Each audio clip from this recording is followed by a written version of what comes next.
What's up today, guys? So today we are looking at a new project in the shop. Why? Well, there's a couple reasons. It's a 73, I believe, G5. It's the VIN or the sticker up front. It's a 7 of 72, so that's most likely a 73 model year. So why did I get another project? Well, there's a couple reasons. Four reasons. One, it was cheap. Kind of the story on that is a buddy that I have. I sold him bikes, and I've bought bikes from him, and he's bought bikes that I've sold to other people, and then he acquired. He had messaged me one day. I think it was a Wednesday. I had bid on an auction, and I told him it was a 2-day kind of thing where some of the stuff was one day and some of the other stuff was the next day. And I had bid on the auction, and I told myself, if I get outbid, I'm not going to worry about the second day auction. And I got outbid, and lo and behold, later that night, he messaged me, and he said, hey, my buddy's trying to get rid of a motorcycle. $200. Wants it out of his garage. I said, sure. He also, 30 minutes later, he said, hey, I got another buddy trying to get rid of another bike. $100. I said, why not? I'm already picking up one, might as well make it two. So I ended up getting a KE 125 as well, which I think is a 77 or 78. So that pairs well with my 78 KD 175. However, the KE 125 is, well, it's pretty beat up. It doesn't have a top end on it, and it's been sitting outside for years, but I have the top end. So I'll be looking for another motor for that, most likely. Now this bike, the story behind it, I guess I just realized I hadn't told you the other reasons. Two, a good learner's bike. I was looking for something else to loan out. Three, I could race it next year in the Florence Grand Prix. That's probably about it, to be honest. So the story behind this bike that I heard was the guy got it, it needed a carb clean, they started disassembling stuff, and that's how it sat. So the tires were flat when I got it. I put air in it a couple weeks ago, and they're still holding air, so it must have been sitting for quite a while. The seat is amazing. The tank's been repainted, but I think it was an orange bike because the duckbill back there is orange as well. Does not have a front fender, and it does not have an ignition cover for the lights. Little secret, those are shared with the G4 TRs and the F11s. Which, surprisingly, I have both of those. So I'm almost have a whole Kawasaki lineup. Not same year, but we're working there. So I went ahead and I bought a lot of parts for this poor little bike. I can't keep it outside because the ignition is all uncovered. So this video is just going to be like the start of me working on it. Probably not super deep into it. I bought an exhaust gasket for it because the exhaust was off of it for some reason. It has good compression. It pops over. As far as spark, I don't know. I haven't checked that. But the exhaust was off of it in the pictures he showed me, and he kind of put it together. So I've spent a lot of money on hardware right now to get everything back to where it was. Because as you see, the bike is how I got it. I haven't done anything other than I put the side cover and the oil injection back on, because the oil injection, I shouldn't say the oil injection, the oil tank was sitting on in a bag. So, that being said, I'm going to work on pulling this bike forward, and we'll go ahead and put what parts I have on it and then kind of see how it goes. So like I said, this episode's probably going to be mostly just me trying to reassemble what I have before I even start tearing into it. So it's missing the cover, and I bought a G5 cover with the air filter in it because I don't have one. I have unifoam. I can take care of this part. I have new screws for that because it only came with the one, and it is mostly stripped out. This plug goes in the front of the engine. I have the pins for the seat because it has a really nice seat but no pins. So it just flippy floppies up there. Tank strap, which is the same as an H2's, believe it or not, according to the part number. One more fuel tank rubber grommet because it's missing one, and the tank, you can hear it wobbling there. I bought 3 of these for the side covers because even though it's missing one, it's broken one of the push pins on the side cover here on this back. It's the one that it can catch is the top one, and that's the one it's missing. I got hardware for the carb top because it's missing that because that's what they tore into. It also has some really huge fuel line on it. We're looking at like 1/2-inch hose with a 3/8 IED. It is just insanely huge, and they cut the boot to fit it. So I'm going to go back and fix that. Again, this part of the video is just trying to get all the parts assembled onto it. Then I will come back and figure out what I still need and start tearing down and trying to get it running here.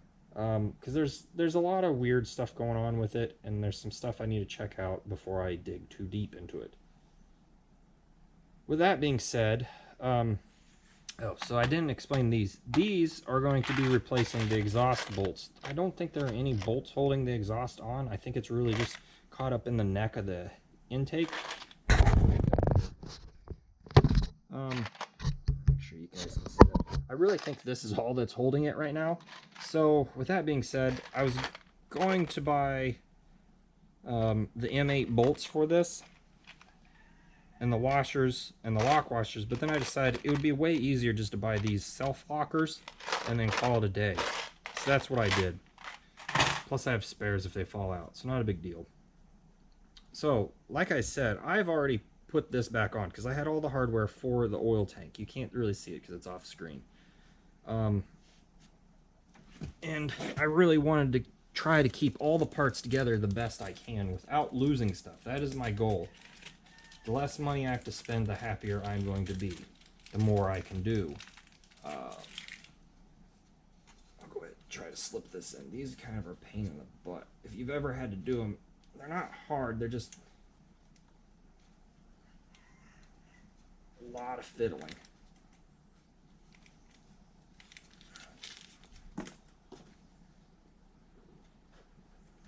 And massaging. It's in. Okay, it looks terrible, but it's in. There's one there, so I don't know why they weren't catching.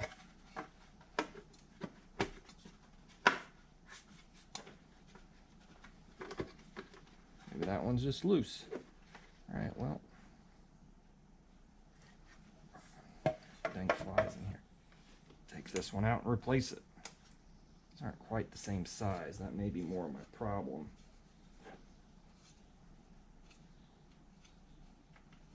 There. Should pop in now. That one's fixed that hole. I guess I didn't need to buy 3, but I have 2 spares now. I'll throw those into the pile of keep parts. Alright, I need to get a screwdriver. We'll get the air filter in. I'm not going to put unifoam in it right now. There's no sense, because I'm going to be taking this all back apart at some point and doing a whole first start video. This is really just an introduction to the bike. That is some thick wire. Someone used actual mechanics wire. It's one of the projects I can buy parts for and probably do on a weekend. As long as I have all the parts, it's a manageable project. One I should say, to be able to do on a weekend.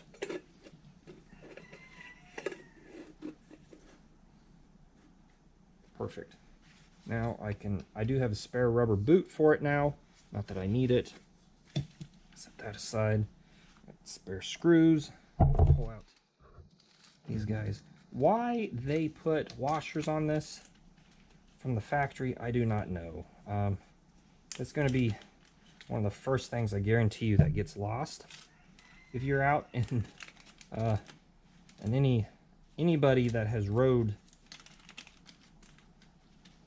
any sort out in the wild, not necessarily the wild, but just out and about, dirt roads, low maintenance roads, and if you have to repair something, if the washer's not going to stay on it, you're probably going to lose it, especially something small like this.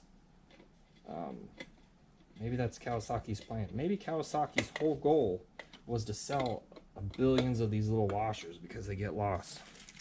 I don't know. But there they are. So this is a plug that I never had on my KD because it's a rubber plug, and you know how rubber gets with gas over time. It kind of degrades, or again, it gets popped out and lost. But these are little plugs that go in front of the carburetor. I don't know if you can see that or not. Let me ring you around here. They go up here, and that is so you can adjust the idle without having to disassemble the whole bike. But not necessarily the whole bike, but just this cover. You don't have to take it off. You can just pop the plug, adjust, and be done. However, this isn't always the best idea not to have that, because that's a access point for water and or dirt or snakes or spiders or wasps, whatever wants to live in there. But yeah, so last thing I got down here before I have to move up top to finish out for my goal for today, which isn't a very big goal, is the screws. Let's extend you guys up and then down so you guys can kind of see what I'm doing here. These are always a huge pain with these stupid rubber mats, and this cover, it looks like the gasket's half gone, so I will probably take this apart in a week or two whenever I get some time. Again, if you watch my other videos, you know I complain about having that CT90 still sitting here. Hopefully I can find a new home for it. I think this rubber, these may be stripped out. That one looks really bad. I may not actually get to put these on today. Why is this cover all wonky? I'm kind of scared. I don't want to pull this apart, but I'm going to just to see what's going on. Maybe I have to take that fuel line off. I actually haven't pulled this cover, and so you guys are getting to see it as I see it. Okay, so the step back here. Make sure that you guys can see what I see. Okay, so it does have a carb. It's factory carb, but you can see this huge, huge fuel line. You do not need this big of a fuel line on this thing. Okay, that's okay. I'm not worried about that. But I'm just gonna pull this out. This boot is stiff. They're irreplaceable. They don't have them. And this boot cover, if you ever have an F7, that only goes on one way. I'm assuming this is about the same. So I'm going to try to pull this out.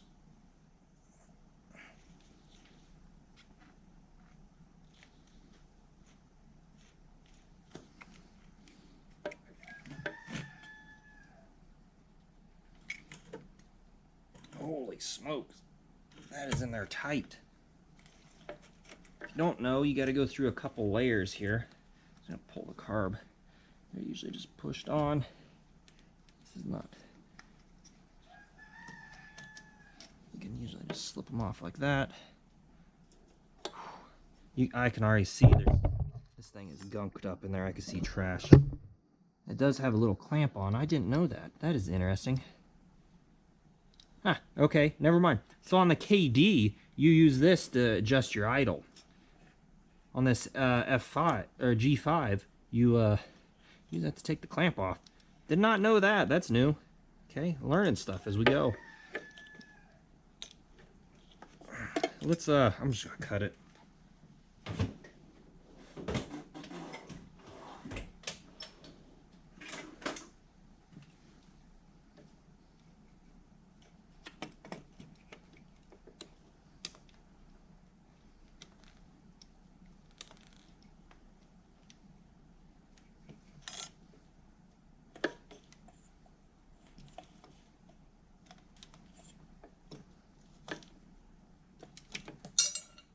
that screw come from?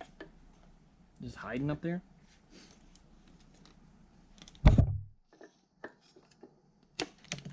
Okay, fuel line is off. Okay. That is a huge piece of fuel line. Don't need that. Alright, so now I got a huge holder plug up here. Let's flip this thing back around the way it's supposed to be. Slip this back on. That goes there. This goes here. Let's see if we can get this to play nice.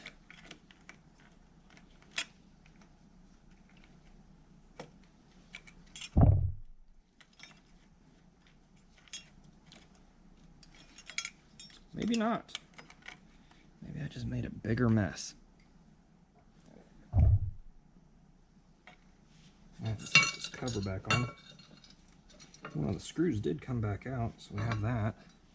Not that I need it now, but we have it. Okay, let's put this back together. Some the right screws.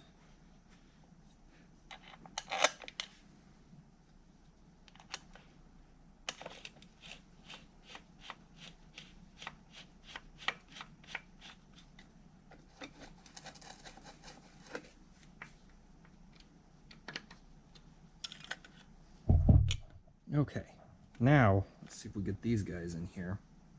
At least some of them started.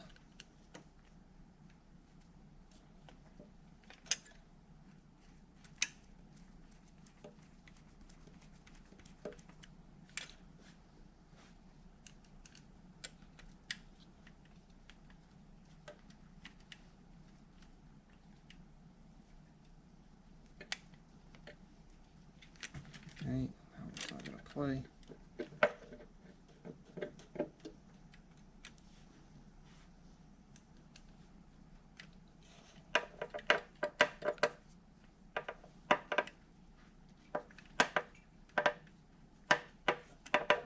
This tank may be a little rusted out. I'm just going to say that now, looking at it.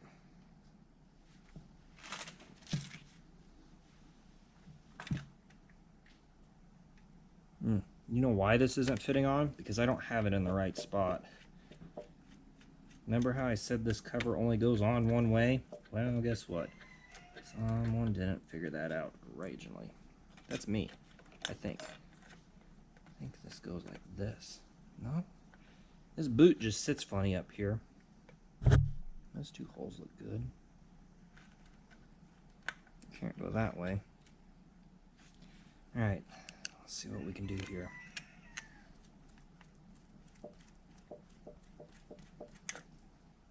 Put those two in, and I think I'm going to get them all real quick.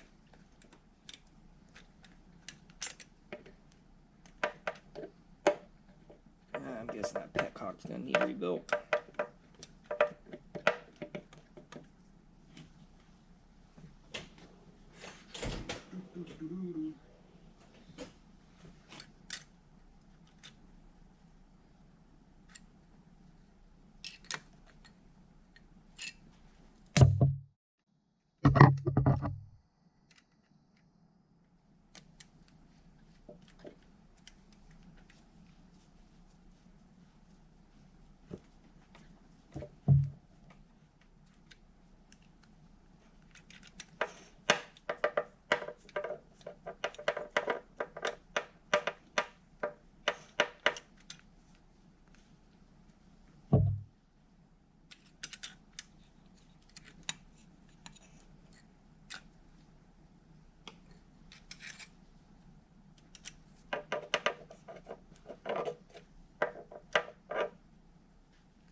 Well, unfortunately, it feels like I'm only going to be able to get 3 out of the 4 screws in for the time being.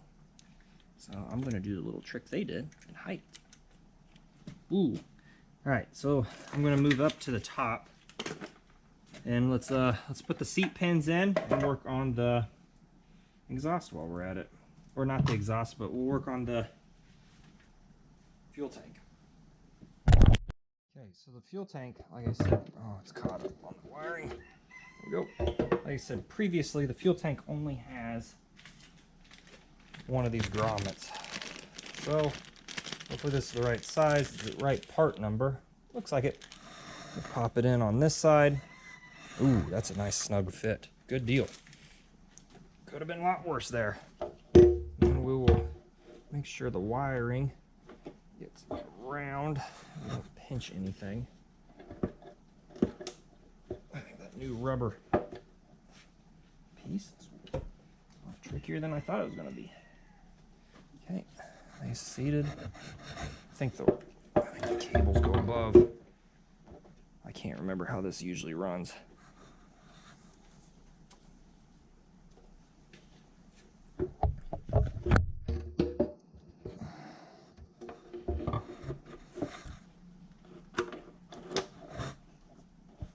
Nope, I think it runs either way.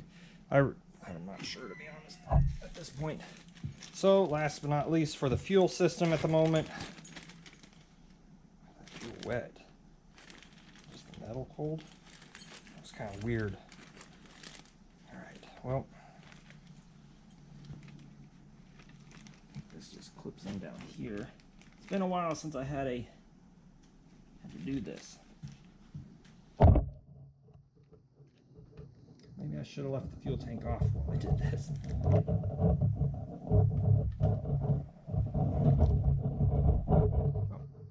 Fuel tank is now held down. That fancy little band. I don't remember how those go, so that's how it's going to be. I should have kept that bag. It doesn't say fuel tank on it. I'll get the bag out. I'll put it on there and write fuel tank strap. Alright, and the final pieces that I have that I can mess with today is, I do need to get a battery for it, obviously, as you can see.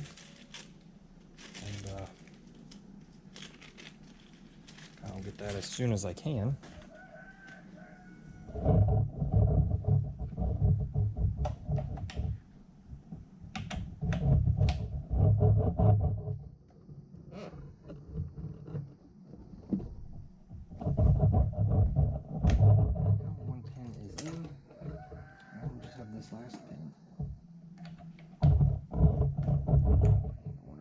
Slide in from the middle.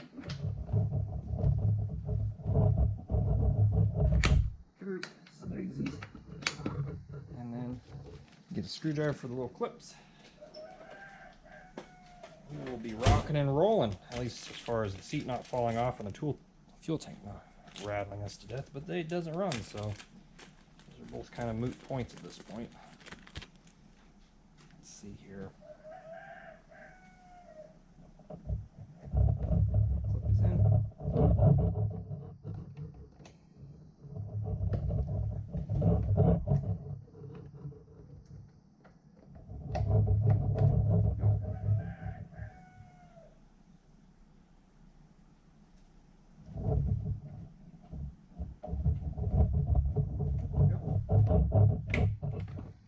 Perfect.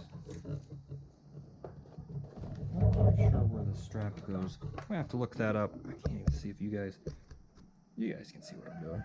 I think the strap goes up here, and I just don't have the screw. That would make a lot of sense. Yeah. But about ready to show you the coolest part of it. Seat is beautiful. I've never had. Yeah, I've never actually had an old motorcycle that had a perfect seat on it. This thing is, I mean, it's got a little junk on it, but clean it up. There's one nick over here, but dang, nice seat. Anyways, so that's kind of where I'm going to end this video. Like I said, it does turn over pretty good. And we do have some other issues with it. One, it's been laid over. You can see the custom turn signals on this side. And then back up to the front, and you can see the biggest issue I've had with it is the shocks. They don't work. They don't work at all. So that's going to be something I'm going to have to pay attention to and look for a front fender for it. But other than that, it says it's got 2,722 miles on the bike, so it's not too bad. But yeah, so thanks for watching. Hopefully I'll get around to doing a first start video here shortly, now that we kind of got some parts back on it. Let's see if I can pop the side cover on. Make it look special. I don't even know if it's going to hold it or not. Seems like the air cleaner is holding me up at this point. I don't know what's up with that, but it's on. Not really. We may end up running it without it. That would make more sense. But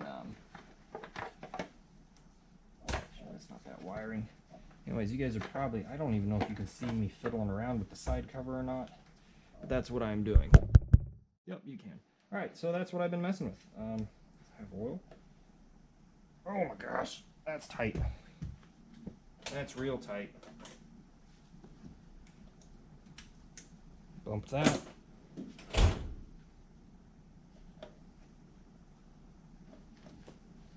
That is an annoying two-stroke line right there. That's for the pump, if you didn't know. Let's see what's going on here. Well, I think I got it on my mustache. It's got some oil. You know how when oil sits for years and gets a little gas in it, and then that gas gets that sweet gas smell? Yeah, that's what it smells like. If you didn't know, now you know. Kickstarter's going to need a new bolt because that one doesn't go all the way through, but heck yeah, we're starting on this project. Yeah, we'll see how it goes. I'm really slowing down on a lot of stuff, so maybe I'll get around to it. Hopefully before winter. I may just dedicate a weekend to this, kind of have a general idea of what I need. I have a lot of generic parts for stuff like this, so I'm not super worried about it. And parts are pretty plentiful because I guess G4 TRs, KE 100s, basically any 100cc Kawasaki, it seems like from the mid 70s all the way to the 90s use about the same parts. So maybe I'll get lucky and we'll get a quick, easy, fun project going. So stay tuned. Oh yeah, also the foot pegs are bent. You didn't need to know that. But anyway, stay tuned for more. Hopefully I get busting out on this one and we can rock it or roll it. Thanks for watching.